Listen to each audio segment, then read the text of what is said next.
Hello guys, welcome to John academy. This is Shahul John. आज हम पढ़ने जा रहे हैं NIOS social science code 213 chapter 7, जो कि क्लास 10th के लिए है।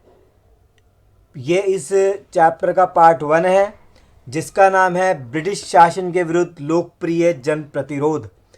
सेकंड पार्ट को आप नेक्स्ट वीडियो में देख सकते हैं। स्टार्ट करते हैं इस चैप्टर को। इसमें मेन टॉपिक्स को ही डिस्कस किया गया है, जो कि एग्ज़ाम के पॉइंट ऑफ व्यू से इम्पॉर्टेंट है, तो आपको इन्हीं को पढ़ के जाना है। जैसे हमारा फर्स्ट टॉपिक है नील विद्रोह। नील विद्रोह जो कि 1859 से 1862 के बीच तक चलता रहा। अंग्रेज़ों ने अनेक ऐसे उपायों को अपनाया जिनसे उनके लाभों में वृद्धि हो सके। तो अंग्रेज़ों ने क्या करा, अपने लाभ को बढ़ाने के लिए बहुत से काम किए। उन्होंने लोगों के जीवन यापन की बुनियादी साधनों में हस्तक्षेप करना शुरू कर दिया। उन्होंने क्या करा, लोगों के जो जीवन यापन के बुनियादी साधन है उसमें भी उन्होंने टांग अड़ाना स्टार्ट कर दिया। उन्होंने ना केवल नई फसलों की शुरुआत की, बल्कि खेती बाड़ी की नई तकनीकें भी शुरू कर दी। उन्होंने क्या करा, नई नई फसलें तो उगाई और खेती बाड़ी की भी नई तकनीकें, नई टेक्निक्स स्टार्ट कर दी उन्होंने। किसानों और जमींदारों पर भारी कर अदा किए जाने और वाणिज्यिक फसलें उगाने के लिए गहरा दबाव डालना शुरू कर दिया। और अंग्रेजों ने क्या करा, किसानों पर और जमींदारों पर टैक्स, कर का मतलब क्या होता है, टैक्स लगाना स्टार्ट कर दिया। किस चीज़ों पर? वाणिज्यिक फसलें पर, यानी कमर्शियल क्रॉप्स पर। जब अगर वो वाणिज्यिक फसलें उगाते हैं तो उनको टैक्स देना पड़ेगा। ऐसे ही एक वाणिज्यिक फसल का नाम क्या है, नील की खेती।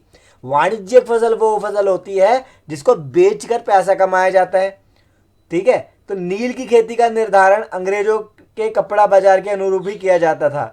ठीक है, नील की खेती करने वाले किसानों को मुख्यतः 3 कारणों से असंतोष था। जब अंग्रेजों ने कहा कि ये नील की खेती के ऊपर क्या लगेगा, टैक्स, तो किसान इससे खुश क्यों नहीं थे, असंतोष क्यों था उनके मन में? उसके 3 कारण थे। जैसे कि नील उगाने के लिए उन्हें बहुत कम भुगतान किया जाता था। जब वो नील उगाते थे तो उनको पैसा कम मिलता था, किसानों को अंग्रेज पैसा कम देते थे। नील की खेती लाभप्रद भी नहीं थी, क्योंकि इसकी और खाद्यान्न फसलों की अवधि एक ही थी। जब नील की खेती की जाती थी तब खाद्य फसलों की, यानी कि खाने पीने की चीज़ों की भी खेती की जाती थी, तो ये फायदेमंद नहीं थी। नील की खेती के परिणाम स्वरूप मिट्टी की उर्वरता शक्ति समाप्त होना।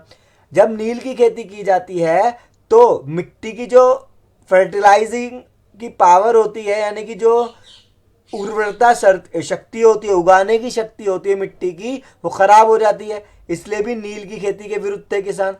तो ये था आपका नील विद्रोह, जो कि एग्जाम के लिए बहुत इंपॉर्टेंट है। नेक्स्ट टॉपिक है हमारा फरियाजी आंदोलन या बहावी आंदोलन।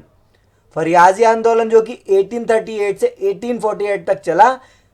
यह अंग्रेजी सरकार के विरुद्ध सर्वप्रथम कोई कर नहीं दिए जाने संबंधी अभियान था, जिसका नेतृत्व शरायतुल्लाह खान और दादू मियाँ ने किया। उनके स्वयंसेवकों की टुकड़ियों ने नील बागान के मालिकों और जमींदारों से बड़ी बहादुरी के साथ युद्ध किया। इसने बंगाल के सभी खेतियों को भूस्वामियों के अत्याचार और गैर कानूनी वसूली के विरुद्ध एकजुट कर दिया। यह फरियाजी आंदोलन किसने चलाया था?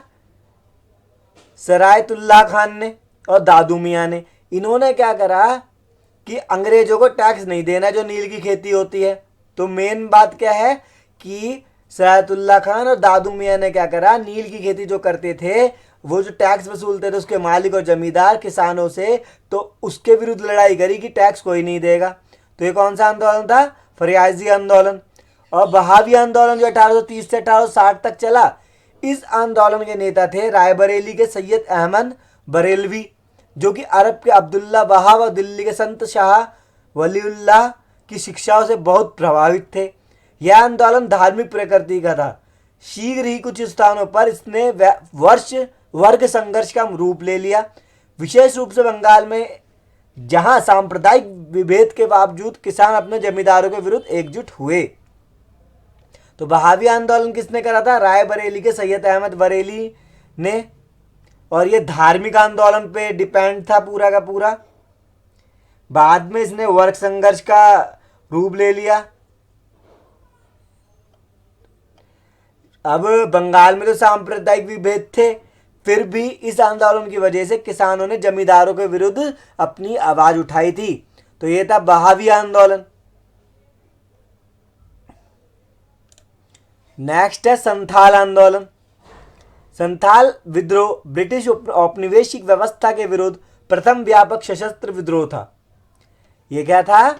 ब्रिटिश औपनिवेशिक व्यवस्था के विरुद्ध प्रथम व्यापक सशस्त्र विद्रोह था। यानी कि जो पहला युद्ध ब्रिटिश औपनिवेशिकों के विरुद्ध लड़ा गया हथियारों के साथ, वो कौन सा आंदोलन था? संथाल विद्रोह। यह विद्रोह 1855 में प्रभावी हुआ तथा 1856 में इसका दमन कर दिया गया। ठीक है, 1855 में स्टार्ट हो गया तो 56 में क्या हुआ? दमन कर दिया। इस विद्रोह का केंद्र भागलपुर से लेकर राजमहल की पहाड़ियों तक था। इस विद्रोह का जो केंद्र जो बन गया था वो भागलपुर से राजमहल की पहाड़ियों तक फैल गया था। इस विद्रोह का मूल कारण अंग्रेजों द्वारा जमींदारी व्यवस्था तथा साहूकारों एवं महाजनों के द्वारा शोषण एवं अत्याचार था। और जो ये विद्रोह किया गया था, संथाल विद्रोह इसलिए किया गया था कि अंग्रेजों के द्वारा जमींदारी व्यवस्था जो चालू की गई थी, साहूकार या महाजनों द्वारा जो शोषण किया जाता था, उसके विरुद्ध किया गया। इस विद्रोह का नेतृत्व किया था सिद्धू, कान्हू, चांद और भैरव। इन चारों ने किया था आंदोलन संथाल आंदोलन। इस विद्रोह के कारण क्या थे? संथाल क्षेत्र में अंग्रेजों का आगमन हो गया था, यानी कि आना स्टार्ट हो गए थे। भू राजस्व का ऊंचा दर, जमीन हड़प ली जाती थी। भागलपुर से वर्धमान के बीच रेल परियोजना में संथालों से बेगारी करवाना इस विद्रोह का तत्कालीन कारण था। तो यही कारण थे जिनके कारण संथाल आंदोलन स्टार्ट हुआ था। नेक्स्ट है मुंडा विद्रोह। जनजातीय आंदोलन में सबसे विस्तृत व संगठित बिरसा आंदोलन था, जो कि आपने सुना भी होगा, बिरसा मुंडा द्वारा किया गया। इस आंदोलन का नेतृत्व बिरसा मुंडा ने किया था। इस विद्रोह को उलगुलान भी कहते हैं। आपको याद रखना है, बिरसा मुंडा के आंदोलन को या मुंडा आंदोलन को उलगुलान आंदोलन भी कहा जाता है, जिसका तात्पर्य महाविद्रोह से है। जागीरदारों के द्वारा घुंटकुटी के अधिकारों का उल्लंघन, औपनिवेशिक शोषण की नीतियां तथा बढ़ती बेकारी इस आंदोलन के मूल कारणों से प्रमुख थे।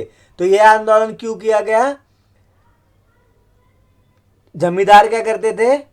घुंटकुटी के अधिकारों का उल्लंघन किया, औपनिवेशिक शोषण की नीतियां और बढ़ती बेकारी यानी कि बेरोजगारी भी बढ़ रही थी, इसलिए मुंडा आंदोलन किया गया। इस विद्रोह का उद्देश्य था आंतरिक शुद्धिकरण, औपनिवेशिक शासकों से मुक्ति व स्वतंत्र मुंडा राज्य की स्थापना करना, ये इनका उद्देश्य था। इसका परिणाम क्या हुआ? काश्तकारी संशोधन अधिनियम के तहत घुंटकुटी की कृषि व्यवस्था को कानूनी मान्यता मिल गई। तो जब यह आंदोलन हुआ, इस आंदोलन से क्या हुआ? घुंटी की कृषि व्यवस्था को कानूनी मान्यता मिल गई थी। छोटा नागपुर काश्तकारी अधिनियम को पास करके भूमि संबंधी समस्या का समाधान भी किया गया। 1905 में घुंटी को तथा 1908 में गुमला को अनुमंडल भी बनाया गया। ठीक है, तो ये था मुंडा विद्रोह। नेक्स्ट है भीलों का विद्रोह, जो 1818 से 1831 तक हुआ। भीलों की अधिकांश आबादी थी खानदेश में।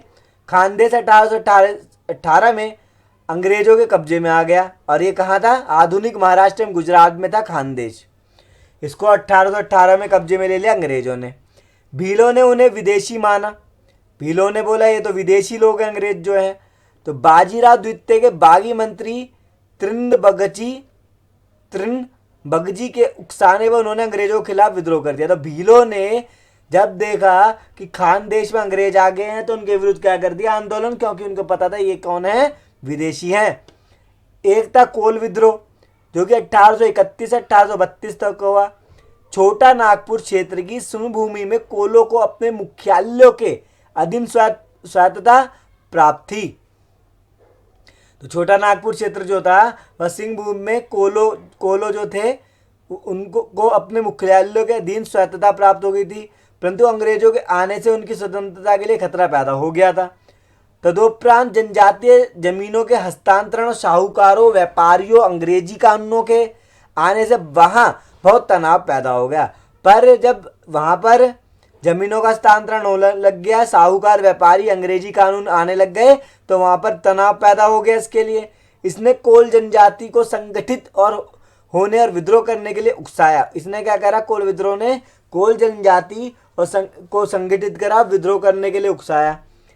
इसका इतना गहरा प्रभाव पड़ा कि अंग्रेजों को इस विद्रोह को दबाने के लिए दूर दूर के स्थानों से सैनिक टुकड़ियां मंगवानी पड़ी। जब इतना बढ़ गया ये कोल विद्रोह, तब अंग्रेजों ने सैनिक टुकड़ियां तक मंगवाई इस विद्रोह को खत्म करने के लिए। नेक्स्ट है मैपिल्ला विद्रोह, जो कि 1836 1854 के बीच में हुआ। मैपिल्ला भाड़े पर खेतीबाड़ी करने वाले भूमिहीन मजदूर और मालाबार क्षेत्र के मछुआरे मुसलमान थे। कौन कौन थे? भाड़े के खेतीबाड़ी करने वाले भूमिहीन मजदूर और मालाबार क्षेत्र के मछुआरे मुसलमान थे मैपिल्ला विद्रोह में। मालाबार क्षेत्र पर अंग्रेजों के अधिकार करने और नए भूमि कानूनों के साथ जमीन के मालिकों द्वारा अत्याचारों ने मैपिल्ला लोगों को अंग्रेजों के विरुद्ध विद्रोह करने के लिए उकसाया। तो मालाबार क्षेत्र के जो अंग्रेज थे के जो अधिकार, मालाबार क्षेत्र पर अंग्रेजों के अधिकार करने और नए भूमि कानूनों के साथ जमीन के मालिकों द्वारा अत्याचारों ने मैपिल्ला लोगों को अंग्रेजों के विरुद्ध विद्रोह करने के लिए उकसाया। यानी कि जब अंग्रेजों ने और जमीन के मालिकों ने अत्याचार करना स्टार्ट करा, तो मैपिल्ला लोगों ने क्या करा, अंग्रेजों के विरुद्ध आवाज उठाई, उनका विद्रोह करा। मैपिल्ला लोगों के दमन में अंग्रेजों को बहुत वर्ष लग गए थे, इनको काफी समय लग गया था अंग्रेजों को भगाने में। तो ये था मैपिल्ला विद्रोह।